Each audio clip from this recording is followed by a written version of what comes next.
Time once again for Liberty Today, the show that asks the question, how can you tell Stace Nelson is making an impact on the U.S. Senate race? Well, just listen to the Racket from the left. Gordon and Ed talk about a master magician in the White House, and life runner Pat Castle talks about running into a brick wall with the IRS. All this and more on Liberty Today.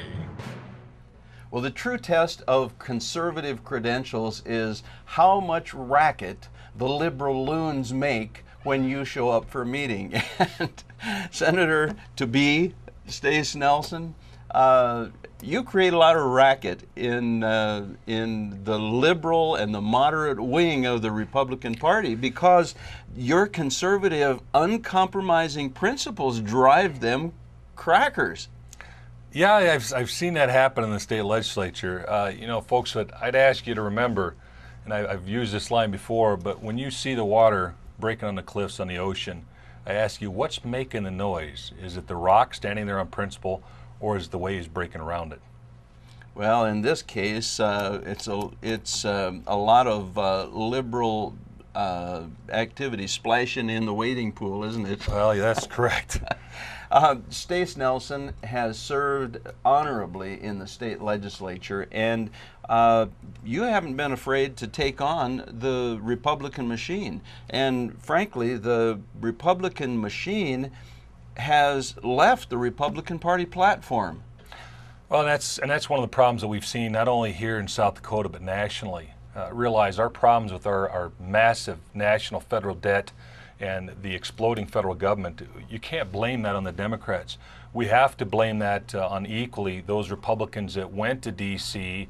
as professional, pragmatic politicians with the only concerns of going along to get ahead and going along and compromising our future and mortgaging the future of our children and our grandchildren by going along and creating this massive federal government. And unfortunately, we do see that oftentimes happen here in South Dakota.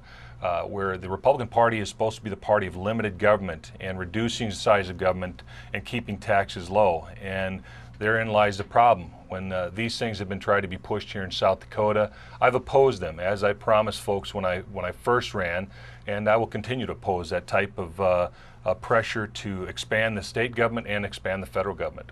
You know, Stace, I've heard you say, and I believe the facts support your statement, that two of your opponents blessed the state of South Dakota with a $127 million deficit just a year or so ago. Well, that's correct. And don't take me at my word, and realize that that is what they admitted to the Rapid City Journal, to the Argus Leader, in their own words. They acknowledged that.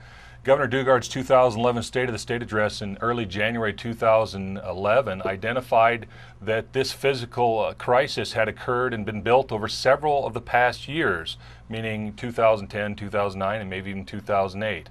And that was from physical irresponsibility. And that was the Rounds-Dugard administration. Yes, sir, that's correct.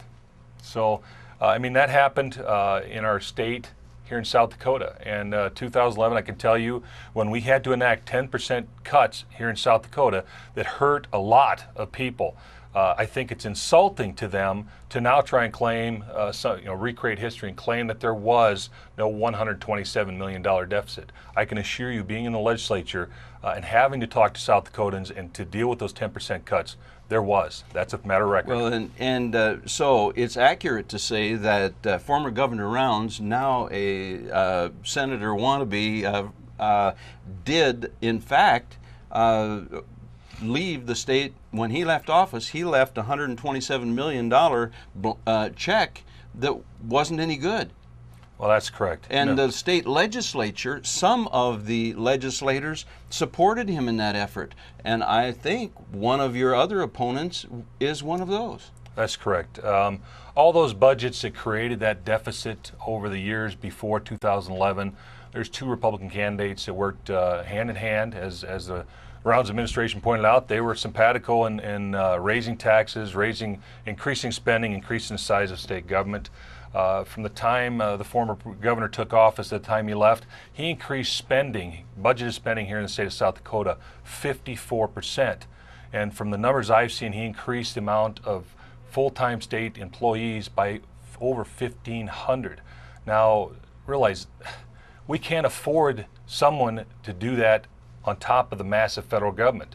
If that's their envision of reducing government, then clearly that's not the solution for the problems in D.C. You know, one of the other candidates was on the Rounds leadership team in the state legislature all during that time as well.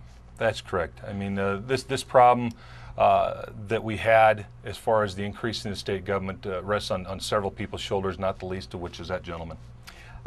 Folks, if you really like what you're getting, then keep sending the kind of people you've been sending. But if you want to see a change in Washington, D.C., the only hope is to send people who will be uncompromising, who have a track record of strong conservative principles, and our friend Stace Nelson embodies the very definition of conservative.